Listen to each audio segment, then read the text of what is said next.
Hello, guys, and thanks for joining us on today's episode of Madrid My DNA, the home of everything Madridistas, as we discuss you through Real Madrid latest and important updates.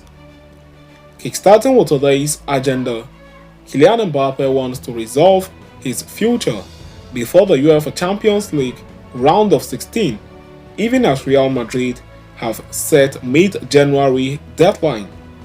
We are going to be bringing you updates about that on this episode as we move forward, and shortly after that we will quickly turn our attention elsewhere as we are going to be talking you about Real Madrid's brilliant defensive line leading the title charge as they have conceded just 11 goals in 19 games. We will be bringing you a fresh review of that in this episode, so please stay tuned right up to the end. Do not forget to like and subscribe to this channel. Turn on your notification bell so you do not miss on our next update. The Kylian Mbappe to Real Madrid saga is slowly starting to take center stage again as the French superstar has entered the final 6 months of his contract with Paris Saint-Germain. The 25-year-old can now begin negotiations with any club of his desire and reach a pre-contract agreement to sign for teams as a free agent in summer. And Real Madrid are eager to pounce on the situation and strike a deal with their long-term target at the earliest possible. For a while now, it is being reported by Spanish outlets that Real Madrid are eager for Mbappe to make a decision on his future by as early as January 15th. There had been not much affirmation of the matter from the media in the player's nation, but now L'Equipe is claiming that Los Blancos have indeed set mid-January deadline for Mbappe to take a call on his next move. The current La Liga leaders will send an offer to the French superstar, who will then have to make a quick decision on what he wishes to do, with the Merengues eager to avoid a drag-out soap opera and unnecessary drama like in 2022. The report further states, in the current scenario, the decision from Mbappe might come quickly, with there being a chance that he has decided on his next move before the first leg of the UEFA Champions League round of 16. Mbappe, however, appeared very relaxed and laid back when asked about his future earlier this week, as he said, "I have not made a decision yet, but we have an agreement with the president that means that all parties are protected. In 2022, I didn't know my decision until May. If I know what I want to do, I shouldn't let the decision drag on. It wouldn't make any sense." With Real Madrid seemingly pushing Mbappe for an answer by mid-January, it remains to be seen how things pan out. So having discussed and concluded with that, we are going to quickly turn our attention elsewhere as Real Madrid's brilliance in defense leading the La Liga title charge. It is almost outstanding that Real Madrid have 2 of their 4 centre-backs out with ACL injuries at this point in the season, yet that has been the story of the men in white defense this season, and Carlo Ancelotti has been forced to dig deep into his resources.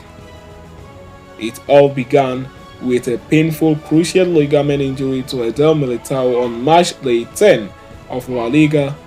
Antonio Rudiger, Nacho and David Alaba did well to cover for the injured Brazilians, but the latter suffered the same fate last month.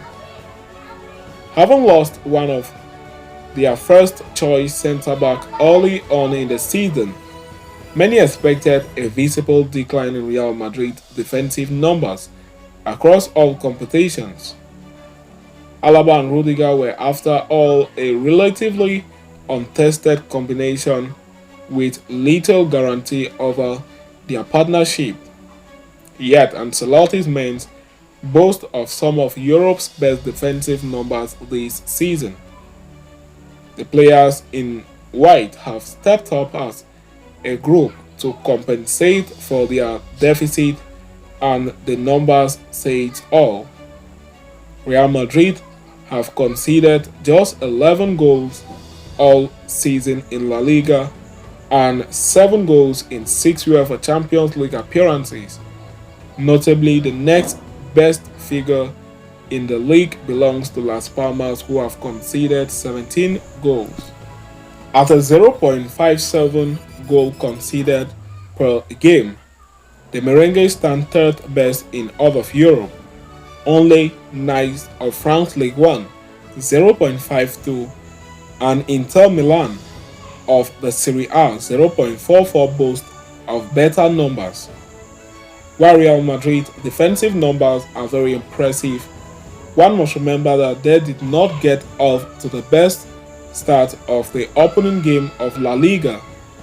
The Galacticos conceded 7 goals in their first 6 games, with the lowest point arriving in the 3-1 Madrid derby defeat.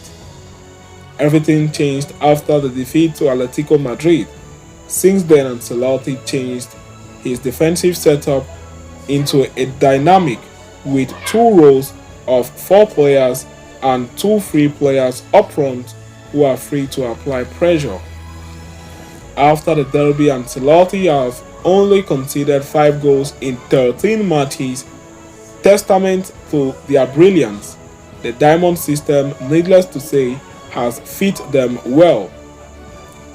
Much like how Real Madrid's centre-back stepped up after Militao's injury, the goalkeeping department has witnessed some miracles this season. Thibaut Courtois' injury was expected to be a big blow to the team's plans, but both Kepa Arrizabalaga and Andre Lunin have stepped up to the occasion.